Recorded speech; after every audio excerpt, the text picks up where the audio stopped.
যখন main verb সবসময় base ফর্মে থাকে, মানে ভার্বের প্রেজেন্ট ফর্মে থাকে। আসসালামু আলাইকুম বন্ধুরা, আমরা জানি অক্সিলিয়ারি ভার্বগুলো মেইন ভার্ব হিসেবে বসতে পারে। আমরা আজকের ক্লাসে জানবো একই ওয়ার্ড কিভাবে অক্সিলিয়ারি এবং মেইন ভার্ব দুটি হতে পারে।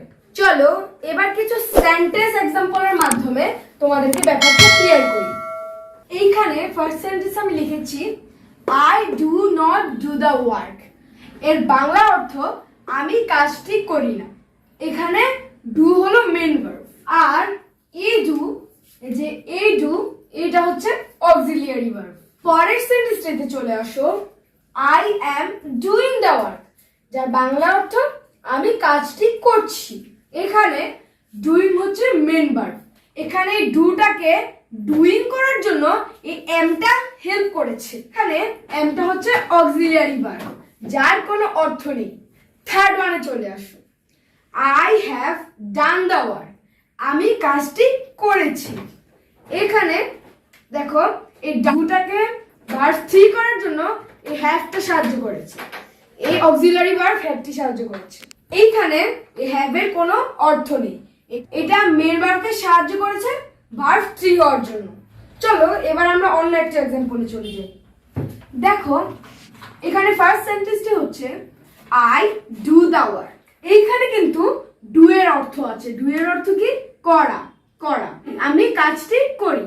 তারপরের সেন্টেন্সটিতে আই অ্যাম আ স্টুডেন্ট। এইখানে এম এর কিন্তু একটা অর্থ আছে, হই, আমি হই একজন ছাত্র। তারপরে থার্ড সেন্টেন্সটিতে দেখো আই হ্যাভ আ কার। এখানে হ্যাভ অর্থ হচ্ছে আছে। আই হ্যাভ আ কার, আমার আছে একটি গাড়ি, আমার একটি গাড়ি আছে। দেখো এখন এখানে যেগুলো অক্সিলিয়ারি ভার্ব হিসেবে ব্যবহার হয়েছে, দেখো আই, এখানে ডুটা কিন্তু অক্সিলিয়ারি ভার্ব, আর এখানে ডু এর অর্থ আছে, এটা মেইন ভার্ব। কিন্তু এখানে কিন্তু এম এর কোনো অর্থ নেই, I am doing the work. সুতরাং এটা একটি অক্সিলিয়ারি ভার্ব, কিন্তু এখানে এম এর অর্থ আছে হই, তাই এটা একটি মেইন ভার্ব। তারপরে এখানে দেখো হ্যাভ এর কিন্তু কোনো অর্থ নেই আলাদা। এই সেন্টেন্সটার ভিতরে হ্যাভ এর কোনো পৃথক অর্থ নেই, কিন্তু এখানে দেখো আই হ্যাভ আ কার, আমার আছে একটি গাড়ি, হ্যাভ এর অর্থ আছে বলে এটা একটি মেইন ভার্ব। মনে রাখবে যখন ডু ভার্বগুলো মেইন ভার্ব হিসেবে ব্যবহৃত হবে তখন তার অর্থ হবে করা। যখন বি ভার্বগুলো মেইন ভার্ব হিসেবে বসে তখন তার অর্থ হওয়া অর্থে ব্যবহৃত হয়। যখন হ্যাভ ভার্বগুলো মেইন ভার্ব হিসেবে বসে তখন থাকা বা অধিকারী থাকা এরকম অর্থে ব্যবহৃত হয়। হ্যাঁ বন্ধুরা, চলো আমরা আরো একটি ইম্পর্টেন্ট পয়েন্ট নোট করে ফেলি। মনে রাখবে যখন ডু ভার্ব অক্সিলিয়ারি হিসেবে বসে তখন মেইন ভার্ব সবসময় বেস ফর্মে থাকে, মানে ভার্বের প্রেজেন্ট ফর্মে থাকে। দেখো এই সেন্টেন্সে আই ডু নট গো দেয়ার, আমি সেখানে যাই না। তারপরের সেন্টেন্সটি হলো আই ডিড নট গো দেয়ার। এখানে কিন্তু এটা পাস্ট টেন্স হওয়া সত্ত্বেও ভার্বের বেস ফর্মই আছে, আমরা খালি অক্সিলিয়ারি হিসেবে ডিড নিচ্ছি।